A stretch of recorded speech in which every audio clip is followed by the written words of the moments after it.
we've seen $1.7 trillion in cuts, vital programs that affect everyone from teachers to education programs and all sorts of things that help improve the lives of Americans.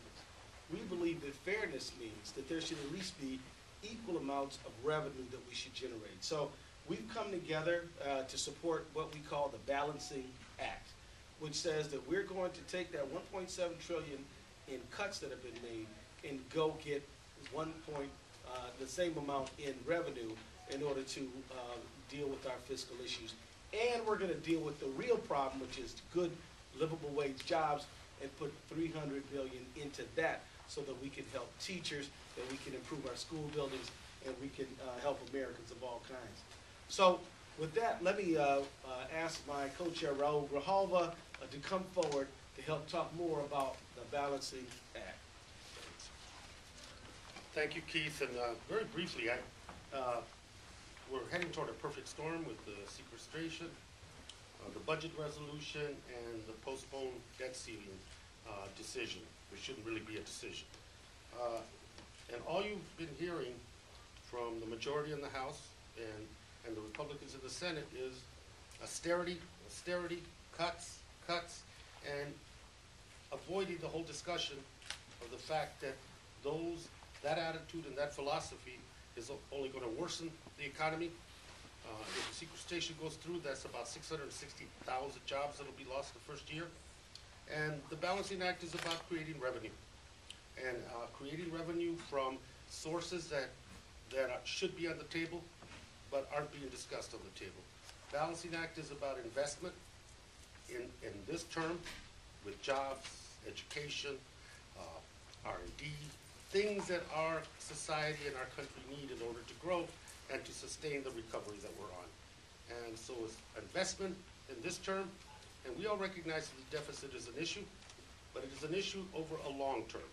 And the Balancing Act, by repealing sequestration, creates for us in this country an opportunity to continue to recover and stabilize our economy, invest in things that we need for the future, and put on the table revenue that is not there, that needs to be part of the revenue generation that we need in order to deal with the deficit issues of this country and the investment issues that are so needed for recovery. Thank you very much. Thank you, Keith. Yes, sir.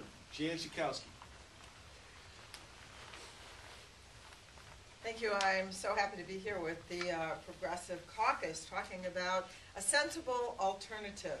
Because here are the facts. Full implementation of the sequester would threaten about 2.4 million jobs, both in the public and the private sector.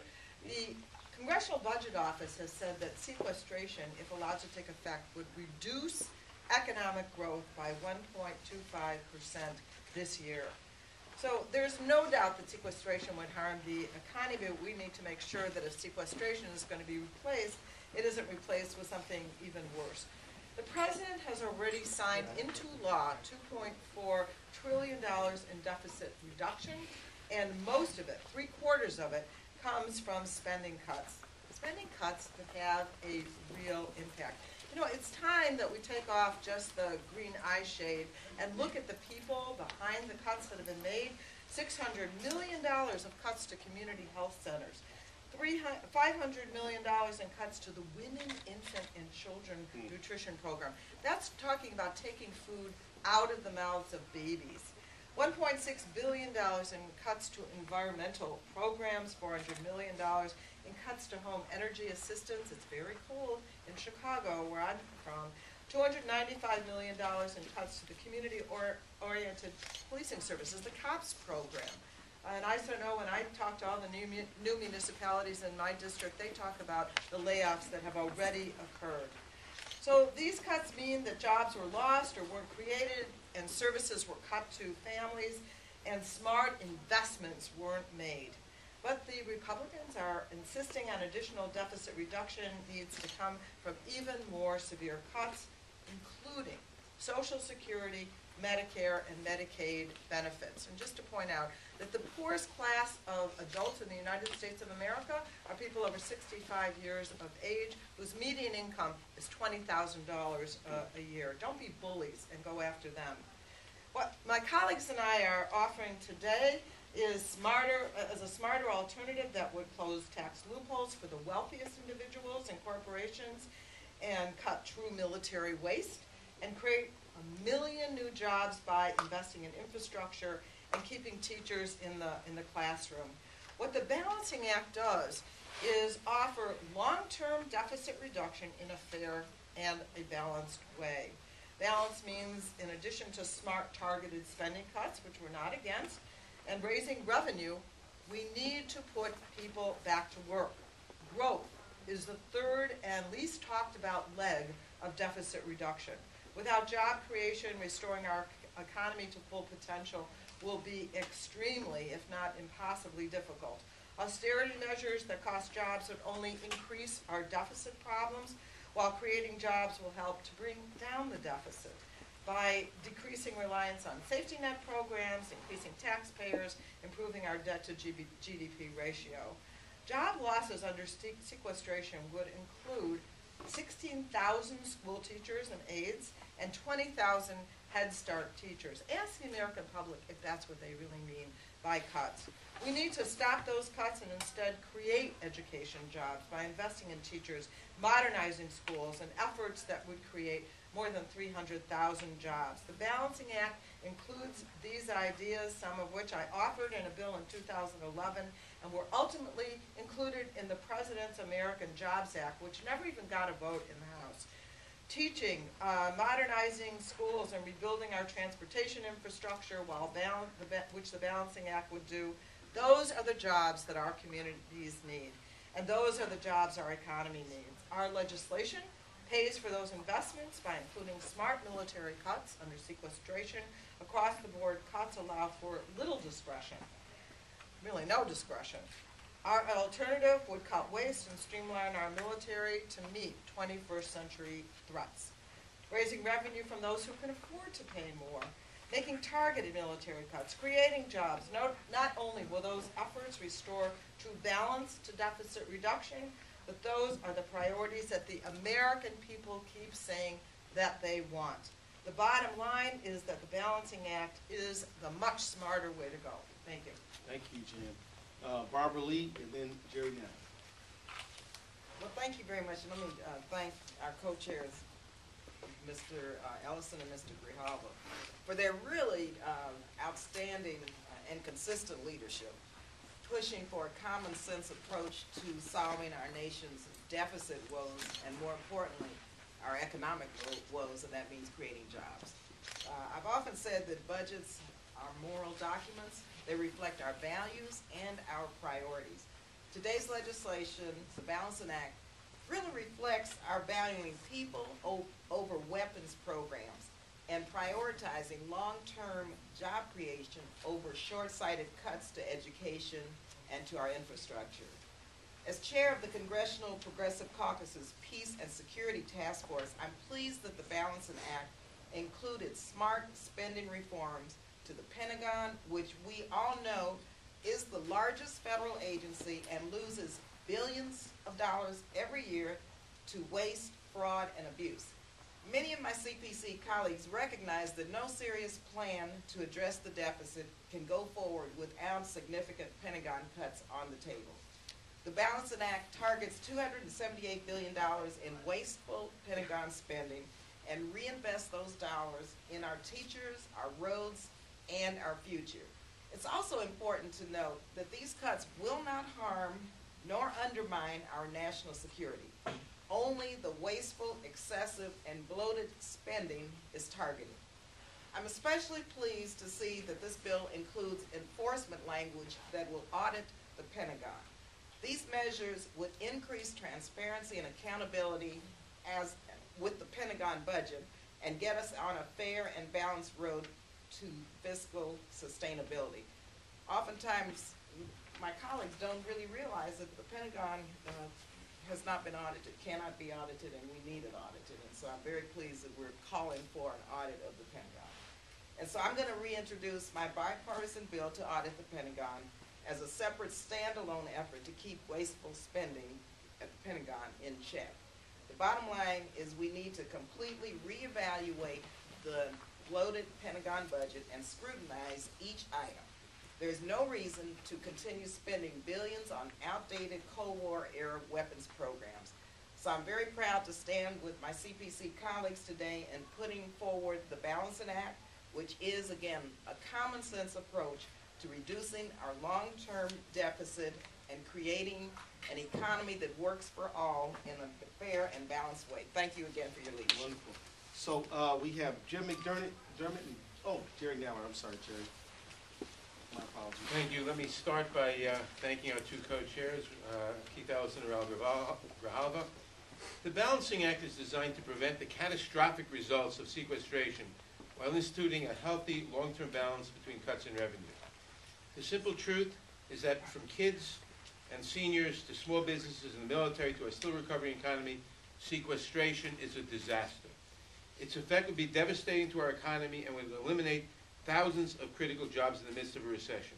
And what it makes, actually about 1 million jobs. There are really two problems with the sequester. One are all the specific cuts, and Jan went through some of them. Cuts to children's food, cuts to everything that is useful and essential. Cuts across the board, cuts to weather forecasts, cuts to hurricane forecasting, to airline air traffic control, you name it. All the things, fewer inspectors for the meat, for food, you name it. Everything the government does that when it doesn't do, you'll see catastrophes. But that when it does do, you don't even think about it. Second of all, at this point, our economy is very precarious. Our economic growth is varying between 2 and 2.5% a year. CBO says that the sequester would cut economic growth by 1.25%, which means cut it in half. Cut our economic growth in half. That would cost us almost 1 million jobs. At a time when we see the result of this kind of stupidity in Europe. You know, if you graph economic growth and unemployment in the United States and the key European countries, it's very interesting. Unemployment is going up, or rather going down until 2007. Spikes upward in both the United States and Europe because of the recession. Starts coming down at a slow pace until 2010. In 2010, American unemployment keeps going down at a slow pace, but the Europeans go way up again. Why? Because they did their equivalent of sequestration. They adopted austerity budgets. They cut the spending. We have already, and no one ever talks about this for some reason, we've cut the budget deficit in 2009 was 10.1% of GDP of the economy. In 2012 fiscal year, it was 7.1%. We cut 30%, the fastest reduction in a deficit since the demobilization after World War II. Frankly, it's too fast. It's hindering our economic growth. We do not have a spending problem, contrary to what you hear from the Republicans. If you look at spending, it's going down, except for food stamps and unemployment insurance, which always go up during a recession. When our unemployment comes down, the food stamp and unemployment insurance spending will come down. When we get unemployment back down to 5%, which is where it was in 2007, that by itself, no anything, just getting the unemployment down to 5% will reduce the budget deficit by a further 40%. So our priority at this point ought to be economic growth, putting people back to work. That's what this is designed to do. Instead of the sequestration, which would destroy our economy, take almost a $1.2 trillion out of the economy, throw 1 million people out of work, reduce our economic growth rate in half, and throw us probably into a double-dip recession the way the same policies did in Europe. We say don't do that. Maintain your spending level, but cut your deficits by increasing taxes on the very rich who are not paying the taxes. And on those segments of the tax loopholes, we're not even talking about tax rates, we're talking about getting rid of tax loopholes that promote investment in jobs abroad, promote moving jobs abroad. Why should the taxpayers subsidize moving jobs abroad? So let's get rid of those kinds of tax loopholes. Let's invest more money in transportation and infrastructure. That'll generate another 1 million jobs. So it's a net of 2 million jobs. 1 million jobs we can generate, 1 million jobs we won't destroy through the sequestration. It's the intelligent way to go.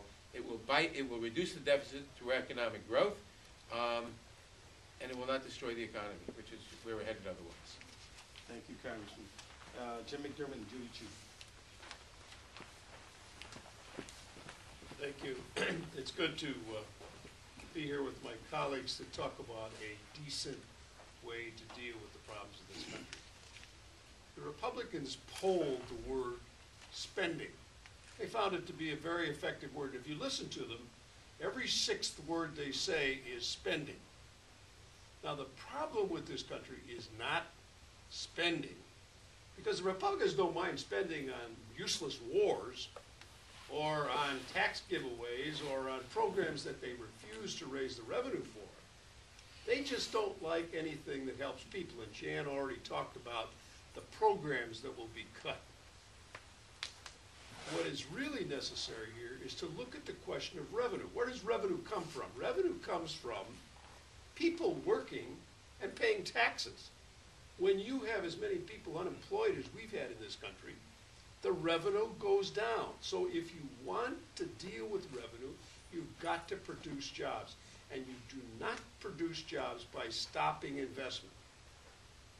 My favorite one in this, that's really the stupidest thing I think that's in the whole list, is cutting the National Institutes of Health. The research that is done there is driving a huge industry, the medical industrial complex. And that is where we raise lots of money. But if you stop investing in research, you are going to have us drop down to become a third world country. It'll all be done in Europe or Singapore or some of the other places in the world where they're still investing. Now, the other place you can get revenue is from a fair tax system, one that hasn't been gamed. And if you look at our tax structure, the list is as long as my arm, but let me give you a couple. Carried interest. Hedge fund managers play games with carried interest. They make billions, I mean with a B, billions of dollars, and they don't pay taxes as much as the secretary working in their outside office. There are estate taxes that are just absolutely, we have given away the estate tax. Now, this was put in by a Republican back in the early 1900s because it's fair. People should give back to their country that made it possible for them to live so well. That's what the estate tax really is all about. You can take care of your kids, you can take care of passing on businesses, but the excesses ought to be returned to the country for further investment in this wonderful country that we really are. Another manipulation is the S-corp taxation. We have people decide, well, how can I get out of paying taxes altogether? I think I'll form myself an S-corp. And then they slip off and they don't pay the taxes that are necessary. We can close tax loopholes and come up with a lot of revenue, and by investing it, we can create jobs that will raise the revenue. Today's news out of the White House. The deficit is down now. It was 1.4 3 years ago, 1.4 trillion, and then 1.1, and now it's down into around $850 billion. It is coming down because the unemployment is dropping and people are going back to work. And that's how it will happen. But it will not happen if we make these insane cuts that are, you just cut across the board, you don't know what you're cutting. And that's the real problem with the sequester, is there's no thinking whatsoever behind it. It's just a mindless whacking away at the budget as though if the government isn't spending money, then everything will be perfect. That's clearly not true, and it's always necessary for government to invest both in human beings and infrastructure. We're going to do it, and the balancing act is a good way to get it done. Judy Chu, everyone. Sequestration was never intended to be good fiscal policy, and it was never intended to be policy, period. If these cuts take effect, the American people will truly be harmed by the representatives that were sent here to serve them. That is unacceptable. We all agree that we need to reduce our long-term deficit, but we need to do it in a balanced way. There's nothing balanced about across-the-board reductions that cut deep into every aspect of the federal government. schools, health programs, law enforcement, research and development. Under sequestration, none of these are safe. The Balancing Act is proof positive that there is a better way. There is a way to address our debt without hosing the American people. And what's more, it's common sense and simple. Balance budget cuts by closing loopholes for the yacht-owning class. Create over 1 million new jobs by investing in infrastructure and teachers. Pay for that by bringing our military budget under control and getting rid of giveaways to corporations that do not need them. And instead of balancing our books on the backs of the poor and working class American, this bill balances budget cuts with tax increases so everyone gives a little, but no one has to give a lot. The Balancing Act is a common sense solution to budget cuts that never made sense to begin with. As I said, sequestration was never intended to happen, so let's not let it happen. Let's have the Balancing Act instead. Great job. So we now have time for questions if anyone has any. We got some pretty sharp people right here. Here you go. I don't know if I qualify as sharp, but that's all right. I'll take. I was supposed to. Oh, okay. All right, fair. You're sharp too. Okay, thank you. Thank you. Sharp dress. Thank you. In any event, walk us through specifically what you would see on the revenues. And I came in a little late, so I might have missed some things. But give us the concrete, areas on what are taxes, what are fees, what are areas in terms of maybe reworking tax code, and what those things look like. Well, let me just, so the revenues that we generate are from closing loopholes. And, an example of some of them include things like, one, fossil fuel industry loopholes. So at a time when Chevron and ExxonMobil are making record profits, we close a whole series of loopholes, which we know will generate significant savings. 94? Yeah. And, 94 what? 94 billion. 94 billion over 10 10 years. We carried interest. We closed that loophole. Yachts and those sort of things, we closed those loopholes. Now that's a smaller amount, but it's significant, and every penny counts. So those are the basic loopholes. I think Jerry's got it. Jerry's got a comprehensive list right here. The list is, As long as you're have on. a 28% limitation on certain deductions and exclusions. That's worth $482 billion. Close the carried interest loophole, $17 billion. Close loopholes for jets and yachts, $4 billion. That's a small one. Close international tax system loopholes, $161 billion. End fossil fuel subsidies for the richest corporations making the hugest amounts of money. There's no point in subsidizing them, $94 billion. Close the exclusion of foreign earned income loophole, $71 billion. Close the corporate deductions for stock options loophole, $25 billion. The estate tax loophole, $23 billion.